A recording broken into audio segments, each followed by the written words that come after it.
Hello children, कुसुम online class में आपका स्वागत है। प्यारे बच्चों, कोविड महामारी के कारण पढ़ाई में आपका जो लॉस हुआ है उसकी भरपाई करने के लिए विभाग द्वारा उड़ान प्रोजेक्ट का निर्माण किया गया है। उड़ान कार्य पुस्तिका में बहुत सी वर्कशीट दी गई है। मैं वीडियो के माध्यम से हर रोज़ 1 या 2 वर्कशीट आपके साथ साझा करूँगी। सभी बच्चे इसे ध्यान लगाकर सीखेंगे और उड़ान कार्य पुस्तिका की एक अलग से कॉपी बनाकर उसमें सभी वर्कशीट सॉल्व करेंगे। तो देखिए, इस वीडियो में हम हिंदी विषय के पाठ 1 जादूगर यह कौन की गतिविधि 1 और गतिविधि 2 को सीखेंगे। सबसे पहले हम गतिविधि 1 को सीखने वाले हैं। यहाँ पर देखिए बच्चों, सबसे पहला क्वेश्चन दे रखा है, दिन का उल्टा अर्थ देने वाला शब्द है। यानी कि दिन का जो उल्टा अर्थ बताए ना, वो शब्द हमें ढूंढना है। और यहाँ नीचे देखिए, एक बार नीचे आपको 4 ऑप्शन दे रखे मिलेंगे। क ऑप्शन दे रखा है प्रतिदिन, ख रात, ग ऑप्शन दे रखा है प्रकाश और घ में दे रखा है चांदनी। तो बताओ बच्चों, दिन का उल्टा क्या होता है, यानी दिन का विलोम या इसे विपरीतार्थक भी कह सकते हैं। तो मुझे बताओ आप कि दिन का उल्टा क्या होता है। दिन का उल्टा होता है रात, है ना। हाँ, तो हमारा ऑप्शन यहाँ पर ख आएगा, रात। अब इसी तरह से यहाँ सेकंड क्वेश्चन देखिए। सेकंड क्वेश्चन दे रखा है, सूरज शब्द के समान अर्थ बताने वाला शब्द है। सूरज जो शब्द है ना बच्चों, उसका समान अर्थ बताने वाला, यानी कि इसे समानार्थक शब्द भी कहा जाता है। तो अब यहाँ पर ऑप्शन देखिए, ध्यान से पढ़िए। सबसे पहले तो आपको ये ऑप्शन पढ़ने हैं बच्चों। पहले क ऑप्शन पढ़ेंगे हम, बताओ क्या है, चांद। ख ऑप्शन पढ़कर बताओ क्या लिखा है, बादल। ग ऑप्शन में क्या लिख रखा है, धरती। और घ ऑप्शन दे रखा है सूर्य। तो अब मुझे बताओ, सूरज का समानार्थ देने वाला शब्द इनमें से कौन सा है, बताओ। हाँ, सूर्य, वेरी गुड। तो हमारा यहाँ पर ऑप्शन क्या होगा, बताओ। ऑप्शन होगा घ, सूर्य। अब आपको ये याद भी करना है बच्चों कि सूरज का समानार्थक होता है सूर्य। अब इसी तरह से तीसरा क्वेश्चन देखिए। तीसरे क्वेश्चन में है कि निम्न में से देशज शब्द है। निम्न का मतलब होता है बच्चों नीचे, यानी नीचे जो शब्द दे रखे हैं उनमें से हमें देशज शब्द जो है वो ढूंढना है। तो यहाँ पर ऑप्शन क दे रखा है थैला, ख दे रखा है लिफाफा, ग दे रखा है झोला और घ दे रखा है बैग।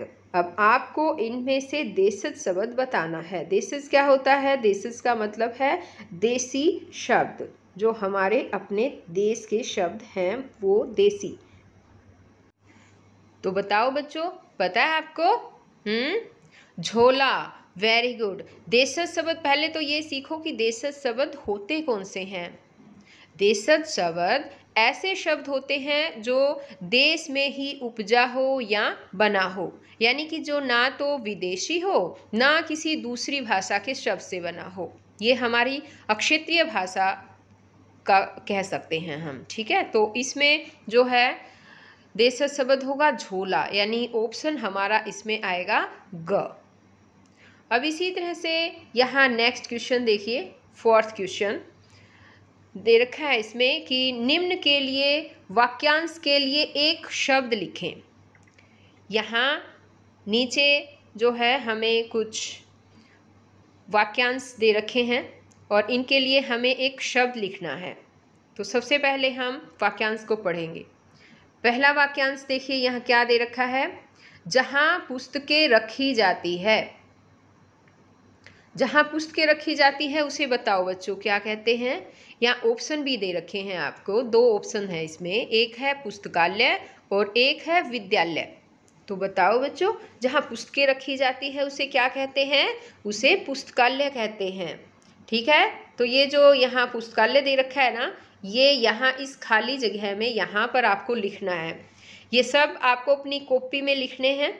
जो भी मैं वर्कशीट ये गतिविधि 1 समझा रही हूँ, इसे आपको अपनी कॉपी में भी लिखना है और लिखकर आपको जैसे जैसे मैंने बताया है उसी तरह से आपको टिक करना है।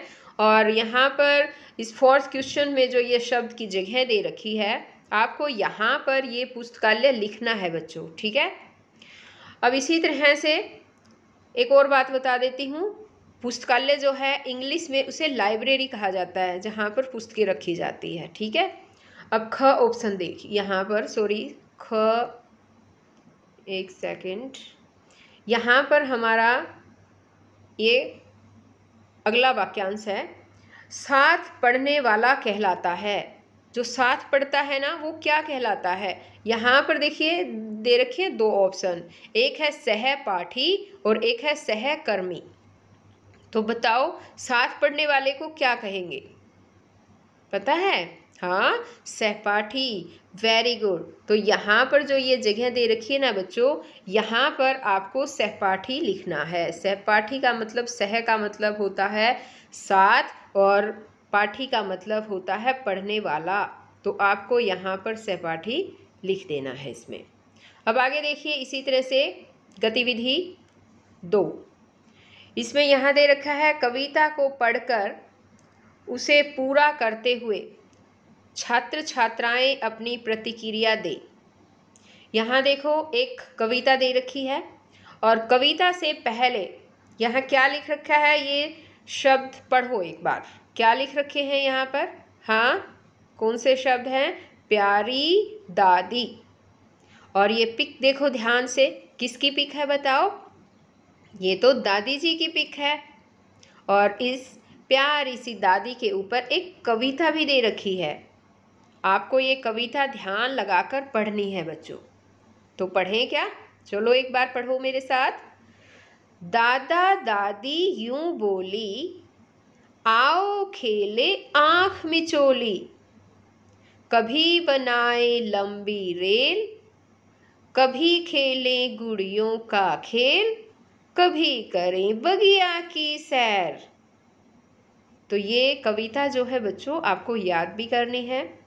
ये कविता आपको अपनी कॉपी में भी लिखनी है। और अब आगे देखिए एक बार, यहाँ पर नीचे क्वेश्चन फर्स्ट दे रखा है कि आपके परिवार में कुल कितने सदस्य हैं। आपके परिवार में जितने सदस्य हैं बच्चों, यहाँ आगे जितने जो खाली जगह दे रखी है उस पर आपको लिखना है। मान लो आपके परिवार में है 4 सदस्य है तो आपको 4 लिख देना है, 5 हैं तो 5 लिख देना है, ज़्यादा सदस्य हैं तो फिर उसी अकॉर्डिंग जितने भी आपके परिवार में कुल सदस्य हैं वो आपको यहाँ पर लिखने हैं। अब आता है हमारा सेकंड क्वेश्चन, और सेकंड क्वेश्चन में दे रखा है, आपके पिताजी की माँ आपकी क्या लगती है? ये बताओ बच्चों, पता है आपको? आपके पिताजी की माँ यानी कि आपके पापा की मम्मी आपकी क्या लगती है बताओ? हाँ, दादी। Very good. क्या लगती हैं? दादी लगती हैं। तो आपको यहाँ पर दादी लिख देना है। लेकिन मैं जो ये लिख रही हूँ ना बच्चों, थोड़ा बड़ा बड़ा लिखा गया है क्योंकि यहाँ ढंग से लिखा नहीं जा रहा। आपको सिर्फ सेकंड जो क्वेश्चन दे रखा है उसी के सामने लिखना है ये दादी। ठीक है, अब इसी तरह से है, थर्ड क्वेश्चन दे रखा है कि आप आँख मिचोली का खेल कैसे खेलते हैं? आँख मिचोली का खेल कैसे खेलते हो बच्चों? खेलते हो ना? हाँ, आँख पर पट्टी बांधकर, और क्या क्या करते हैं बताओ? ये सब आपको यहाँ पर बताना है कि आँख मिचोली का खेल आप कैसे खेलते हैं।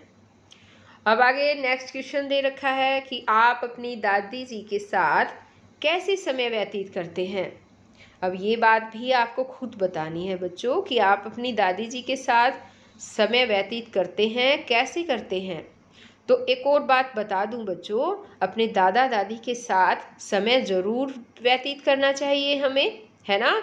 और दादाजी के साथ भी रहना चाहिए, दादी जी के साथ भी। हमें बहुत सारी जो है नया नया कुछ सीखने को मिलता है। जब भी हम अपने दादा दादी के साथ रहते हैं तो वो बहुत सारी चीज़ें हमें बताते हैं, बहुत सारी कहानियाँ सुनाते हैं। तो सभी बच्चे ये ज़रूर ध्यान दें कि थोड़ा समय अपने दादा दादी के साथ भी ज़रूर बिताएं।